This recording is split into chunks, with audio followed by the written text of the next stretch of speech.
Vous, en même temps, les œufs des fermiers de Loué, on connaît tous, hein, ce sont des œufs. Vous dites que dans votre pitch qu'il faut que vous êtes sur l'étiquetage, mais enfin on le sait. Vous, c'est soit...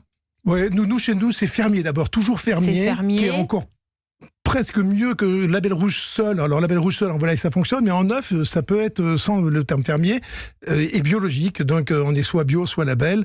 Et fermier toujours. Vous cochez toutes les cases. Oui, on coche toutes les cases et il faut en cocher encore d'autres parce que la nouvelle génération nous demande des comptes sur l'environnement et des comptes aussi sur le bien-être animal et on les coche aussi. Et vous les cochez aussi. Alors Yves de la Fouchardière, directeur général des fermiers de Loué.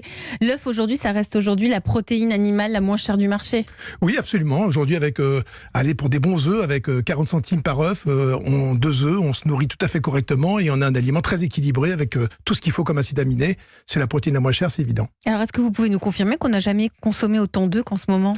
Oui, on consomme, chaque Français consomme 220 œufs par an à peu près, donc ce qui est quand même très important. On est parmi les pays où on en consomme le plus. Alors le Mexique, c'est bien plus que ça. Et c'est une consommation qui est très régulière, qui progresse de 1,9%. Donc par rapport à 2019, un petit peu moins qu'au moment du Covid où les gens faisaient beaucoup de plats chez eux, donc et beaucoup de gâteaux chez eux. Mais c'est un phare. À peu près 97% des Français ont des œufs chez eux. Donc ça progresse, vous nous dites, Yves de la Fouchardière, de 1,9% par rapport à 2019. Oui, entre-temps, depuis la crise sanitaire, il y a une guerre en Ukraine, il y a une inflation galopante. Est-ce que tout ça participe à l'augmentation de la consommation d'œufs en France? 60% du coût de revient des œufs, c'est l'alimentation des animaux. Donc, quand l'alimentation double, évidemment, donc le coût de revient d'un œuf explose. Et malgré l'augmentation du prix de ces œufs, qui était liée à ces prix de matières premières, la consommation tient et progresse encore. Donc c'est plutôt le signe que c'est vraiment l'œuf, c'est vraiment un aliment dont on ne peut pas se passer. Et c'est un aliment anti-crise, clairement. On ne peut pas s'en passer. Élément anti-crise, vous nous le confirmez, vous nous dites oui, ça a augmenté.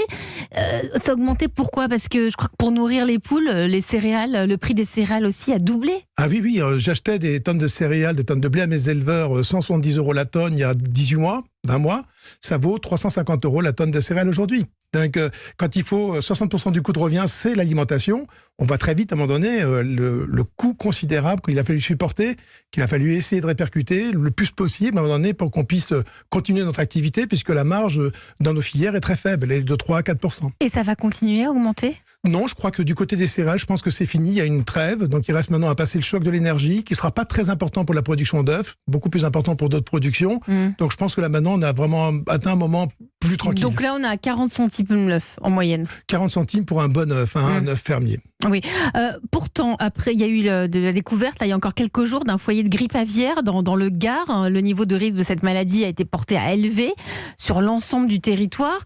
Les éleveurs sont donc désormais contraints de confiner leurs volailles. Est-ce que c'est le cas pour vous ? Alors, le décret est sorti la semaine dernière, donc désormais, donc ça concerne toutes les régions de France.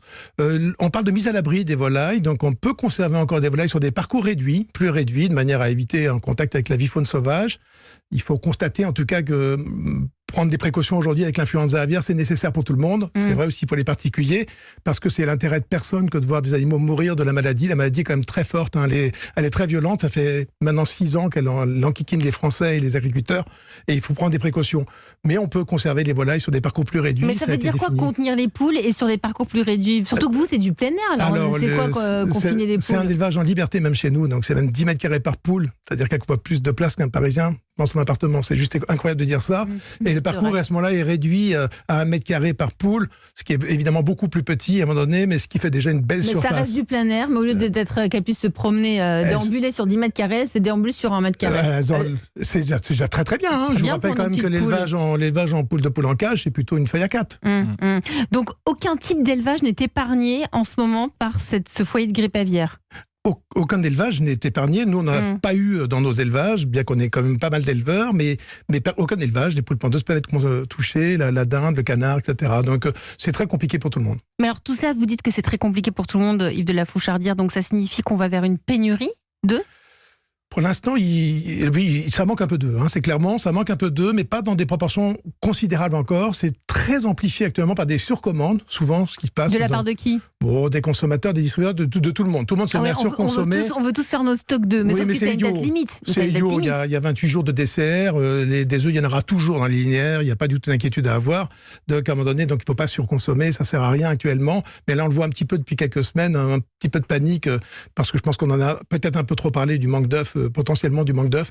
C'est vrai aussi pour l'industrie qui a un peu plus de mal à se fournir, mais dans les magasins, on trouvera toujours des œufs. Donc, manque d'œufs éventuellement. Vous allez faire quoi pour faire face à la demande ? Comment vous allez vous organiser ? En fait, on peut faire tout ce qu'on veut, mais une poule, si on lui demande de produire 2 œufs par jour, elle ne sait pas faire. Elle va produire maximum 1 œuf par jour. C'est une poule bien en forme, c'est 6 œufs par semaine.